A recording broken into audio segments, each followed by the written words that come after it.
मैं हूँ आपका होस्ट, नाम तो आप जानते हैं। तो जैसे हमारी श्रृंखला चली आ रही है न्यूज़ में, आज हमने कहा है कि आज के समाचार आप प्रस्तुत करें बच्चों के सामने। तो आज 24 फरवरी फागुन कृष्ण पक्ष एकादशी संवत 2081 सोमवार, मैं आपका बहुत बहुत स्वागत है। आज के मुख्य समाचार इस प्रकार हैं। 3 लैंग्वेज फॉर्मूला आज की मुख्य हेडिंग और मुख्य लाइन जो रही है वो है त्रिभाषा। हमारे भारत में बहुत सारी भाषाएं बोली जाती हैं। उन भाषाओं का क्षेत्रवाद से सीधा संपर्क है। हम दक्षिण राज्यों की यदि हम बात करें तो दक्षिण राज्य जैसे आंध्र प्रदेश, तेलंगाना, कर्नाटका, केरल, तमिलनाडु, ये वे राज्य हैं जहां पर हिंदी का पुरजोर तरीके से विरोध किया जाता है। साथ ही इन दक्षिणी राज्यों में अपनी भाषा, क्षेत्रीय भाषा जैसे कि तमिल आदि बोली जाती है। त्रिभाषा सूत्र आखिर क्या है, हम थोड़ा सा इसके फ्लैशबैक में जाते हैं।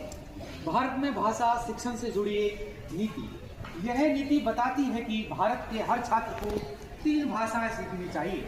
इनमें से 2 भाषाएं भारतीय मूल की भाषाएं होंगी तो तीसरी भाषा अंग्रेजी होनी चाहिए। यह सूत्र सरकारी और निजी दोनों प्रकार के स्कूलों पर लागू होता है। फैक्ट की बात करते हैं तो त्रिभाषा सूत्र को 1961 में नेशनल एजुकेशन पॉलिसी में सबसे पहले पेश किया गया था। इसमें कहा गया प्रथम भाषा मातृभाषा या क्षेत्रीय भाषा हो सकती है। दूसरी भाषा हिंदी भाषी राज्यों में अन्य आधुनिक भारतीय भाषा अर्थात अंग्रेजी हो सकती है।